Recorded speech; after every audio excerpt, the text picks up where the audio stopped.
ಸಮುದಾಯ ಬಾನುಲಿ ರೇಡಿಯೋ ಮಣಿಪಾಲದ ಕೇಳುಗ ಮಿತ್ರರೇ, ಕನ್ನಡ ಸಾಹಿತ್ಯ ಪರಿಷತ್ ಉಡುಪಿ ಜಿಲ್ಲೆ ಹಾಗೂ ಉಡುಪಿ ತಾಲೂಕು ಘಟಕದ ಸಹಯೋಗದಲ್ಲಿ ರೇಡಿಯೋ ಮಣಿಪಾಲ ಸಮುದಾಯ ಬಾನುಲಿ ಅರ್ಪಿಸುತ್ತಿದೆ ಕಥೆ ಕೇಳೋಣ ಸರಣಿ ಕಾರ್ಯಕ್ರಮ.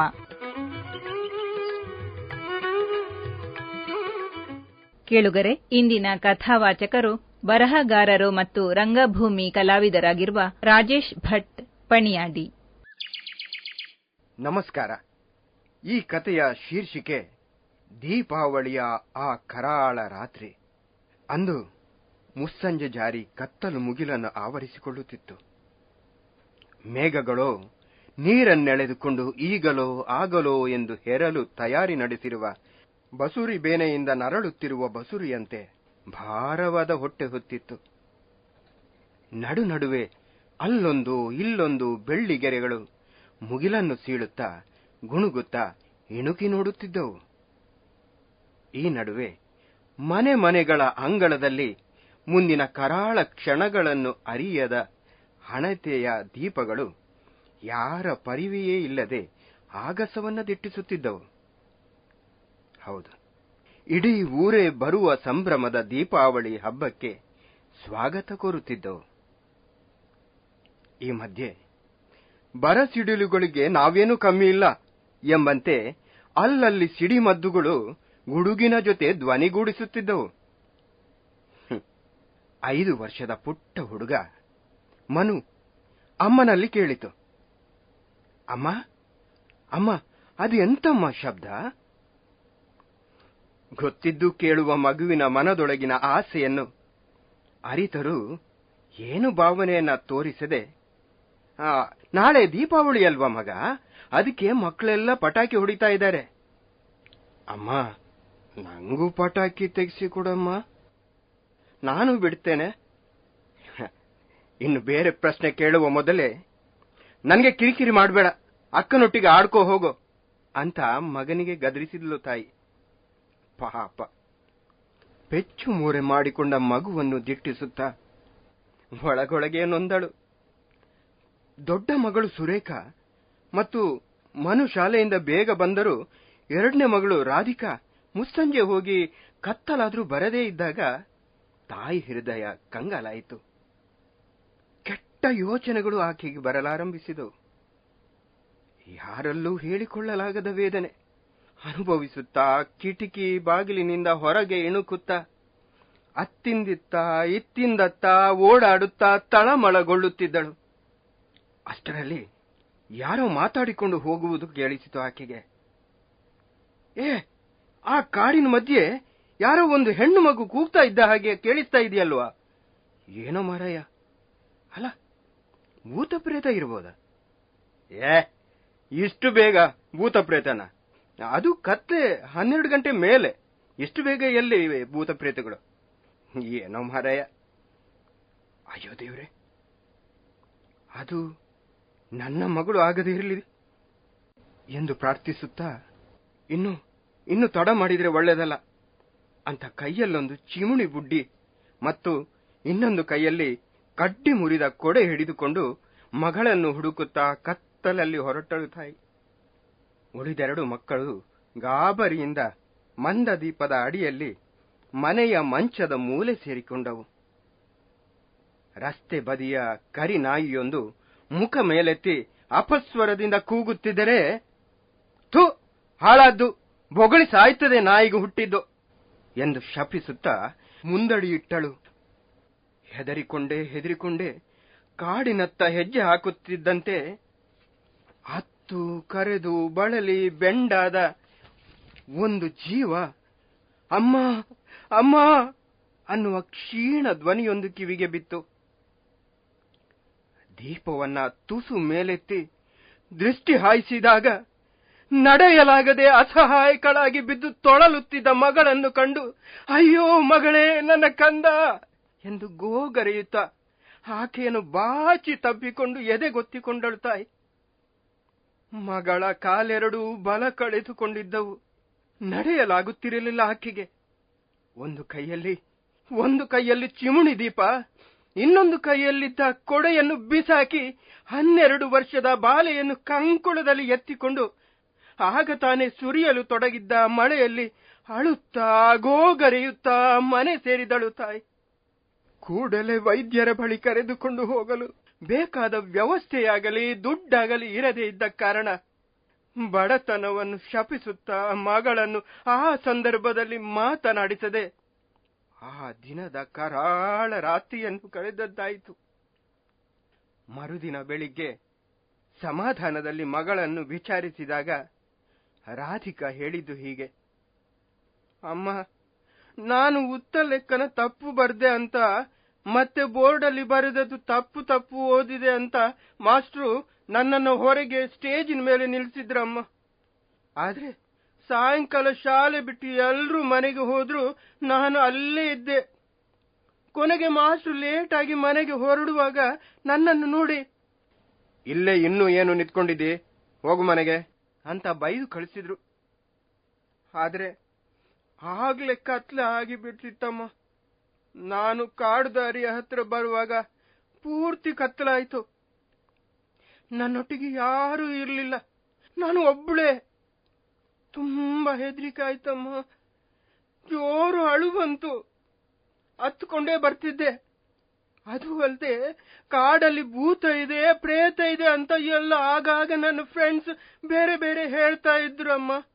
ಹಾಗಾಗಿ ಹೆದರಿ ನಾನು ಬರ್ತಾ ಇರುವಾಗ್ಲೇ ಕಿರ್ರ ಅಂತ ಏನೋ ಒಂದು ದೊಡ್ಡ ಶಬ್ದ ಆಗಿ ಒಂದು ಮರದ ಗೆಲ್ಲು ದಾರಿಯಲ್ಲಿ ಬಿತ್ತಮ್ಮ. ಅದರಲ್ಲಿದ್ದ ಒಂದಷ್ಟು ಬಾವಲಿಗಳು ಪರ್ರನೆ ಹಾರಿದ್ವು. ನಾನು ಹೆದರಿ ಕಿಟಾರನೆ ಕಿರುಚಿ ಎಡವಿ ಬಿದ್ದೆ ಅಷ್ಟೆ. ಅಮ್ಮ, ಆಮೇಲೆ ನಂಗೆ ಹೇಳಲಿಕ್ಕೆ ಆಗ್ಲಿಲ್ಲಮ್ಮ. ಎಷ್ಟು ಕೂಗಿದ್ರು ಯಾರು ಬರ್ಲೇ ಇಲ್ಲಮ್ಮ. ಅಮ್ಮ, ಆ ಮಾಸ್ಟ್ರಿಗೆ ನನಗೆ ಸರಿಯಾಗಿ ಕಣ್ಣು ಕಾಣೋದಿಲ್ಲ ಅಂತ ಕನಿಕರನೇ ಇಲ್ಲಮ್ಮ. ಅಮ್ಮ, ನನಗೆ ಇನ್ನು ಯಾವತ್ತೂ ನಡಿಲಿಕ್ಕೆ ಆಗೋದು ಇಲ್ವಾ ಅಮ್ಮ ಅನ್ನುವಾಗ ಅಮ್ಮನ ಕಣ್ಣು ತುಂಬಿ ಬಂದು ಮಗಳನ್ನು ಬಿಗಿದಪ್ಪಿಕೊಂಡು, ಇಲ್ಲ ಮಗಳೇ, ನಾನು ಈ ಮನೆ ಮಾರಿಯಾದ್ರೂ ನಿನ್ನ ಕಾಲು ಸರಿ ಹೋಗುವ ಹಾಗೆ ಮಾಡ್ತೇನೆ ಎನ್ನುವಾಗ ರಾಧಿಕಾಳ ಮುಖದಲ್ಲೊಂದು ಸಣ್ಣ ಖುಷಿಯ ನಗು ಬಂತು. ಅಷ್ಟರಲ್ಲಿ ಉಳಿದೆರಡು ಮಕ್ಕಳು ಹತ್ತಿರ ಬಂದು ಅವರಿಬ್ಬರನ್ನೂ ತಬ್ಬಿಕೊಂಡು ಕುಳಿತವು. ಇಲ್ಲಿ ಈ ಘಟನೆಗೆ ಯಾರು ಹೊಣೆ? ಮುಂದಿನ ಕಥೆಯ ಶೀರ್ಷಿಕೆ ವಿಪರ್ಯಾಸ. ಅಂದು ಆಫೀಸಿಗೆ ಬಂದು ಕುಳಿತ ವಿಕಾಸನಿಗೆ ಕೆಲಸ ಮಾಡುವ ಆಸಕ್ತಿಯೇ ಇರಲಿಲ್ಲ. ದೃಷ್ಟಿ ಲ್ಯಾಪ್ಟಾಪ್ ಮೇಲಿದ್ದರೂ ಮನಸ್ಸು ಮಾತ್ರ ಜೇಡರ ಬಲೆಯಲ್ಲಿ ಸಿಕ್ಕಿ ಹಾಕಿಕೊಂಡು ಬಿಡಿಸಿಕೊಳ್ಳಲಾರದಂತಹ ಹಾತೆಯಂತೆ ತುಳಲಾಡುತ್ತಿತ್ತು. 1000 ಪ್ರಶ್ನೆಗಳು ಕಣ್ಣ ಮುಂದೆ ಹಾದು ಹೋಗತೊಡಗಿದವು. ವಿನುತಾ ಯಾಕೆ ಈ ರೀತಿ ವರ್ತಿಸುತ್ತಿದ್ದಾಳೆ? ಎದುರು ಸಿಕ್ಕಿದರೂ ಏನು ಮಾತನಾಡದೆ ತನ್ನ ಕಡೆ ತಿರುಗಿಯೂ ನೋಡದೆ ಅವಳ ಪಾಡಿಗೆ ಅವಳು ಹೋದದ್ದು ವಿಕಾಸನಿಗೆ ನುಂಗಲಾರದ ತುತ್ತಾಗಿತ್ತು. ಯಾಕೆ ಈ ವಿಪರ್ಯಾಸ? ಯಾಕೆ ಈ ಬದಲಾವಣೆ ಅವಳಲ್ಲಿ? ವಿಕಾಸನ ಮನಸ್ಸು ನಾಗಾಲೋಟದಿಂದ ಓಡತೊಡಗಿತು. ಹೌದು, ವಿನುತಾ ಅಂದು ಇದ್ದ ಹಾಗೆ ಇಂದು ಇಲ್ಲ. ಮತ್ತೆ ವಿಕಾಸ ಕನಸಿನೊಳಗೆ ಜಾರಿದ. ಅಂದು ಆಕೆಗೆ ತನ್ನಲ್ಲಿ ಮೂಡಿದ ಎಲ್ಲ ಪ್ರಶ್ನೆಗಳಿಗೆ ಉತ್ತರ ಕಂಡುಕೊಳ್ಳುವ ಬಯಕೆ ಇತ್ತು. ಕಾಯ ವಾಚ ಮನಸ್ಸಿನಲ್ಲಿ ಮೂಡಿದ ಎಲ್ಲ ಭಾವನೆಗಳನ್ನು ನನ್ನೊಡನೆ ಬಿಚ್ಚಿಡುತ್ತಿದ್ದಳು. ನಾನು ನನಗೆ ತೋಚಿದ ಸಲಹೆ ಕೊಡುತ್ತಿದ್ದೆ. ಆಗ ಒಂದಷ್ಟು ಪ್ರೀತಿ ಹರಿಯುತ್ತಿತ್ತು. ಕೆಲವೊಮ್ಮೆ ನೋವು ತೋಡಿಕೊಳ್ಳುವಾಗ ಕಣ್ಣಲ್ಲಿ ಜಿನುಗುತ್ತಿದ್ದ ಆ ಹನಿಗಳನ್ನು ನನ್ನ ಕೈಯಿಂದ ಒರೆಸಿ ಅಕ್ಕರೆಯಿಂದ ತಲೆ ನಿವರಿಸುತ್ತಿದ್ದೆ. ಆಕೆಯೂ ಕರಗಿ ಹೋಗುತ್ತಿದ್ದಳು. ಆಗ ಆ ಕಣ್ಣುಗಳಲ್ಲಿ ಎಷ್ಟೊಂದು ಮುಗ್ಧತೆ ಇತ್ತು. ಆಗಲಂತೂ ನನಗೆ ಆಕೆಯನ್ನು ಮಗುವಿನಂತೆ ಮುದ್ದಿಸಿ ಪ್ರೀತಿಸಬೇಕು ಎನ್ನಿಸುತ್ತಿತ್ತು. ಆದರೆ ಮರ್ಯಾದೆಯನ್ನು ಮೀರಿ ವರ್ತಿಸುವ ಗುಣ ನನ್ನಲ್ಲಿ ಇರಲಿಲ್ಲ. ಆಕೆ ನನಗಾಗಿ ಏನೂ ಮಾಡಲು ತಯಾರಿದ್ದಳು. ನನ್ನ ಜೊತೆ ಮಾತನಾಡುವಾಗ ಆಕೆಗೆ ಸಮಯದ ಪರಿವೆಯೇ ಇರುತ್ತಿರಲಿಲ್ಲ. ಕೆಲಸಕ್ಕಿಂತ ಮೊಬೈಲ್ನಲ್ಲೇ ಚಾಟಿಂಗ್ ಹೆಚ್ಚಾಗಿತ್ತು. ಏನು ಹೇಳಿದರು? ಆ ದಿನಗಳು ಎಷ್ಟೊಂದು ಮಧುರ. ಭಾವನೆಗಳು ಒತ್ತರಿಸಿ ಬರುತ್ತಿದ್ದವು. ಏ ವಿಕಾಸ, ಬಾರೋ ಮಗ, ಗಂಟೆ 10:30 ಹರೀಶ ಸುಶಾಂತ್ ಹೊರಗಡೆ ಕಾಯ್ತಾ ಇದ್ದಾರೆ, ಒಂದು 60 ಹಾಕೊಂಡು ಬರೋಣ ಅಂತ ರಾಘವ ಕರೆದಾಗ ತನ್ನ ಕನಸಿನ ಲೋಕದಿಂದ ಹೊರಬಂದ ವಿಕಾಸ ಹತ್ತಿರದ ಆಫೀಸ್ ಕ್ಯಾಂಟೀನ್ನಲ್ಲಿ ಕುಳಿತು ಬಿಸಿ ಬಿಸಿ ಕಾಫಿ ಹೀರುತ್ತಾ ಕುಳಿತಿದ್ದಾಗ ಸುಶಾಂತ್ ಕೇಳಿದ, ವಿಕಾಸ್, ನಾನೊಂದು ಹುಡುಗಿದ್ದು ಜಾತಕ ಮತ್ತು ಫೋಟೋ ನಿನ್ನ ಮೊಬೈಲ್ ಕಳಿಸಿದ್ದೆ. ನನ್ನ ಅಮ್ಮ ಕೊಟ್ಟಿದ್ದು. ನನ್ನ ಭಾವನ ತಂಗಿದ್ದು ಫೋಟೋ ನೋಡಿದ್ಯಾ? ಅವರಿಗೆ ನೀನು ಒಪ್ಪಿಗೆ ಅಂತೆ. ನಿನ್ನ ಅಭಿಪ್ರಾಯ ತಿಳಿಸ್ಲಿಕ್ಕೆ ಹೇಳಿದ್ರು. ಏನ್ ಹೇಳಲಿ? ಇಲ್ಲ, ಮೊಬೈಲಿಗ ನೋಡ್ಲಿಲ್ಲ, ನೋಡ್ತೇನೆ, ಆಮೇಲೆ ಹೇಳ್ತೀನಿ. ವಿಕಾಸ್, ಏನ್ ಮೂಡ್ ಆಫಾ? ಇಲ್ಲಪ್ಪ ಅಂದವನೇ ಉಳಿದವರು ಹರಟೆ ಹೊಡೆಯುತ್ತಿದ್ದರೆ ವಿಕಾಸ್ ಮಾತ್ರ ಕಾಫಿಯ ಕಪ್ಪನ್ನು ತುಟಿಗಿಟ್ಟುಕೊಂಡು ಮತ್ತೆ ಕನಸಿನ ಲೋಕಕ್ಕೆ ಜಾರಿದ. ಪ್ರಾರಂಭದಲ್ಲಿ ಸಮಯ ಸಿಕ್ಕಾಗ ವಿನುತಾ ಮೊಬೈಲ್ ಮೂಲಕ ಸಲ್ಲಾಪ ಮಾಡುತ್ತಿದ್ದಳು. ಆಗಾಗ ಒಂದಷ್ಟು ಮೆಸೇಜ್ಗಳು, ಒಂದಷ್ಟು ವಿಷಯಗಳ ವಿನಿಮಯ ಪ್ರತಿದಿನದ ಪರಿಪಾಠವಾಗಿತ್ತು. ಅದು ನನಗೆ ಬಹಳ ಖುಷಿ ಕೊಡುತ್ತಿತ್ತು. ನನ್ನವರು ಅಂತ ಯಾರೋ ಇದ್ದಾರೆ ಅನ್ನುವ ಖುಷಿ ನನಗೆ ಕಳೆದ ಜನ್ಮದ ಪುಣ್ಯವೋ ಎನಿಸುತ್ತಿತ್ತು. ಹೊರಗಿನಿಂದ ನನಗೆ ಎಷ್ಟೇ ನೋವು ಬೇಸರವಿದ್ದರೂ ಅವಳನ್ನು ನೋಡಿದ ಕೂಡಲೇ ಎಲ್ಲವನ್ನೂ ಮರೆಯುತ್ತಿದ್ದೆ. ಒಮ್ಮೆಯಂತೂ ಯಾವುದೋ ಅಪವಾದದಲ್ಲಿ ನಾನು ಸಿಲುಕಿ ಕುಸಿದು ಹೋಗುತ್ತಿದ್ದಾಗ ನನ್ನ ಕೈ ಹಿಡಿದು, ನಾನು ನಿನ್ನ ಜೊತೆ ಇದ್ದೇನೆ, ನಾನು ನಿನ್ನನ್ನು ನಂಬುತ್ತೇನೆ ಎಂದು ನನಗೆ ಮರುಜೀವ ನೀಡಿದ ದೇವತೆ ಅವಳು. ನನ್ನ ಒಂಟಿತನದ ಬದುಕಿಗೆ ಒಂದು ರೀತಿ ಆಸರೆ ಕಲ್ಪಿಸಿದವಳು ಅವಳು. ನಿನ್ನ ಬದುಕಿನುದ್ದಕ್ಕೂ ಜೊತೆಯಾಗಿ ಇರುತ್ತೇನೆ ಎಂದು ಭರವಸೆ ನೀಡುವ ಭಾವ ಅವಳ ಕಣ್ಣಲ್ಲಿ ಮಿನುಗುತ್ತಿತ್ತು. ಹಾಗಂತ ಅವಳ ವೈಯಕ್ತಿಕ ವಿಷಯಗಳ ಬಗ್ಗೆ ನಾನು ತಲೆ ಹಾಕಿದವನಲ್ಲ. ಕೆಲವೊಮ್ಮೆ ಅವಳ ಮನಸ್ಸಿನ ದ್ವಂದ್ವಗಳನ್ನು ಅರ್ಥ ಮಾಡಿಕೊಂಡು ಅದಕ್ಕೆ ಬೇಕಾದ ಹಾಗೆಯೇ ನಾನು ನಡೆದುಕೊಂಡಿದ್ದೇನೆ. ಆಕೆ ನನ್ನ ಜೀವನದಲ್ಲಿ ಒಂದಷ್ಟು ಖುಷಿ, ಸಂತೋಷ, ನಗು ನೀಡಿದ್ದಾಳೆ ಅನ್ನುವುದಂತೂ ಸತ್ಯ. ನನ್ನ ಮುಖದಲ್ಲಿ ಒಂದಿಷ್ಟು ಬೇಸರದ ಛಾಯೆ ಕಂಡರೂ ಕೂಡಲೇ ಮೆಸೇಜ್ ಮೂಲಕವಾದರೂ ವಿಚಾರಿಸುತ್ತಿದ್ದಳು. ಸಮಯಕ್ಕೆ ಸರಿಯಾಗಿ ಊಟಕ್ಕೆ ಏಳದಿದ್ದರೆ ಕೂಡಲೇ ಫೋನ್ ಮಾಡಿ, ಟೈಮ್ ಆಯ್ತು ರಾಯ್ರೆ ಹೇಳಿ ಅಂತ ನೆನಪಿಸುವವಳು. ನಿಜವಾಗಿಯೂ ಅಂತಹ ಪ್ರೀತಿಯನ್ನು ಪಡೆದ ನಾನು ಎಷ್ಟು ಧನ್ಯ ಅಂತ ಖುಷಿ ಪಡುತ್ತಿದ್ದೆ. ಹಾಗಾಗಿ ನಾನು ಇವತ್ತಿಗೂ ಅವಳಿಗೆ ಯಾವುದೇ ರೀತಿಯ ನೋವಾಗದ ಹಾಗೆ ನಡೆದುಕೊಳ್ಳಲು ಪ್ರಯತ್ನಿಸುತ್ತಿದ್ದೇನೆ. ತಪ್ಪಿ ಕೆಲವೊಮ್ಮೆ ನನ್ನೊಳಗಿನ ತುಮುಲವನ್ನ ಅತಿ ಸಲಿಗೆಯಿಂದ ಹೊರ ಹಾಕುವುದುಂಟು. ಆಗ ಆಕೆಯ ಕಣ್ಣಂಚಿನಲ್ಲಿ ತೊಟ್ಟು ಹನಿ ಇಣುಕುವಾಗ ಸಾರಿ ಸಾರಿ ಅಂತ ಕೇಳಿದ್ದೂ ಉಂಟು, ಸಮಾಧಾನ ಪಟ್ಟಿದ್ದೂ ಉಂಟು. ಆದರೂ ಒಂದು ಮಾತು ನನಗೆ ಪ್ರಶ್ನೆಯಾಗಿಯೇ ಕಾಡುತ್ತಿದೆ. ಆಕೆ ನನ್ನನ್ನು ಬಾಳ ಸಂಗಾತಿಯಾಗಿ ಸ್ವೀಕರಿಸಲು ಒಪ್ಪಬಹುದೇ? ಏ Vikas, something wrong with you. Coffee ಎಲ್ಲ ಮೈ ಮೇಲೆ ಚೆಲ್ಕೊಂಡಿಯಲ್ಲೋ ಎಂದು ಹರೀಶ್ ಗುಣುಗಿದಾಗ ವಿಕಾಸ್ ಎಚ್ಚರಗೊಂಡು, ಸಾರಿ ಸಾರಿ ಸಾರಿ ಕಣೋ, ರಾತ್ರಿ ಸೊಳ್ಳೆ ಕಾಟ, ಸರಿಯಾಗಿ ನಿದ್ದೆ ಬಂದಿರಲಿಲ್ಲ, ಒಂಥರ ಸುಸ್ತು. ಸರಿ ಸರಿ ನಡಿ, ಎಲ್ರೂ ಆಫೀಸ್ ಕಡೆ ಹೆಜ್ಜೆ ಇಟ್ಟಿದ್ದಾಯ್ತು. ಆದ್ರೆ ತನ್ನ ಭಾವನೆಗಳನ್ನು ಫ್ರೆಂಡ್ಸ್ ಜೊತೆ ಹಂಚಿಕೊಳ್ಳುವಷ್ಟು ಧೈರ್ಯ ವಿಕಾಸ್ನಿಗೆ ಇರಲಿಲ್ಲ. ಅದೂ ಅಲ್ಲದೆ ಸ್ವಲ್ಪ ಏನಾದ್ರೂ ವಿಷಯ ಸಿಕ್ಕಿದ್ರೆ ಸಾಕು, ಎಲ್ರೂ ಸೇರಿ ಗಾಳಿ ಹಿಡಿಲಿಕ್ಕೆ ಶುರು ಮಾಡ್ತಾರೆ ಅನ್ನೋ ಹೆದರಿಕೆ ಅವನಿಗೆ. ಮತ್ತೆ ಒಂದಷ್ಟು ಹೊತ್ತು ಕೆಲಸ ಮಾಡಿ ವಿಕಾಸ್ ಲಂಚ್ ಅವರ್ಗೆ ಬುತ್ತಿ ಓಪನ್ ಮಾಡಿ ತುತ್ತನ್ನ ಬಾಯಿ ಹತ್ರ ತೆಗೆದುಕೊಂಡು ಹೋದ್ರು ಬಾಯಿ ಮಾತ್ರ ಊಹೂ ಅನ್ನುತ್ತಿತ್ತು. ಶಾಸ್ತ್ರಕ್ಕೆ ಊಟ ಮುಗಿಸಿ ಬಂದು ಕಿಟಿಕಿಯ ಪರದೆ ಸರಿಸಿ ಒಂದಷ್ಟು ಹೊತ್ತು ವಿಶ್ರಾಂತಿ ತೆಗೆದುಕೊಳ್ಳೋಣ ಎಂದು ಕುಳಿತಾಗ ಮತ್ತೆ ವಿನುತಾ ವಿಕಾಸನ ಮನದೊಳಗೆ ಆವರಿಸಿಕೊಂಡಳು. ಹೌದು, ಆದರೆ ಈಗ ಕಾಲ ಬದಲಾದಂತೆ ಭಾಸವಾಗ್ತಾ ಇದೆ. ಕೆಲವೊಂದು ದಿನದಿಂದ ಆಕೆಯನ್ನು ಅಬ್ಸರ್ವ್ ಮಾಡ್ತಾ ಇದ್ದೇನೆ. ನಮ್ಮ ನಡುವೆ ಸಣ್ಣ ಪುಟ್ಟ ವಿಷಯಗಳಷ್ಟೇ ಚರ್ಚೆಗೆ ಬರುತ್ತವೆ. ಆಕೆಯ ಜೊತೆಗಿನ ಉಳಿದೆಲ್ಲ ಪ್ರೀತಿಯ ಕ್ಷಣಗಳು ಮಾಯವಾಗಿದೆ. ಕೆಲವೊಂದು ಸಂದರ್ಭಗಳಲ್ಲಿ ತಪ್ಪಿಸಿಕೊಳ್ಳುವ ಕೆಲವು ನಡವಳಿಕೆಗಳು ಅರ್ಥವಾಗತೊಡಗಿದೆ. ಆದರೆ ನಾನೇನಾದರೂ ಪರಿಸ್ಥಿತಿಯನ್ನು ಅರ್ಥ ಮಾಡಿಕೊಳ್ಳಲು ಎಡವಿದ್ದೇನೆಯೇ? ನಾನು ತೋರುವ ಪ್ರೀತಿಯಲ್ಲಿ ಲೋಪವಾಗಿದೆಯೋ? ನನ್ನ ಬಗೆಗಿನ ಅವಳೊಳಗಿನ ಪ್ರೀತಿ ಕಡಿಮೆಯಾಗಿದೆಯೋ? ಇಲ್ಲ ಗೊತ್ತಿಲ್ಲದೆ ನನ್ನಿಂದ ಏನಾದರೂ ತಪ್ಪುಗಳಾಗಿದೆಯೋ? ಇಲ್ಲ ನನ್ನ ಬಗ್ಗೆ ಯಾವುದಾದರೂ ತಪ್ಪು ಕಲ್ಪನೆಗಳು ಅವಳಲ್ಲಿ ತುಂಬಿದೆಯೋ? ಇಲ್ಲ ನನ್ನ ಬಗ್ಗೆ ಯಾರೇನಾದರೂ ಅವಳಿಗೆ ಹೇಳಿರಬಹುದು. ಇಲ್ಲ ಅವಳ ಕಣ್ಣಿಗೆ ಕಂಡ ಯಾವುದೋ ಆಕಸ್ಮಿಕಗಳನ್ನು ತಪ್ಪಾಗಿ ಅರ್ಥ ಮಾಡಿಕೊಂಡಿದ್ದಾಳೋ ಏನೋ. ನನ್ನ ಇತ್ತೀಚಿನ ಯಾವುದಾದರೂ ನಡವಳಿಕೆಗಳು ಅವಳಿಗೆ ಇಷ್ಟವಾಗುತ್ತಿಲ್ಲವೋ?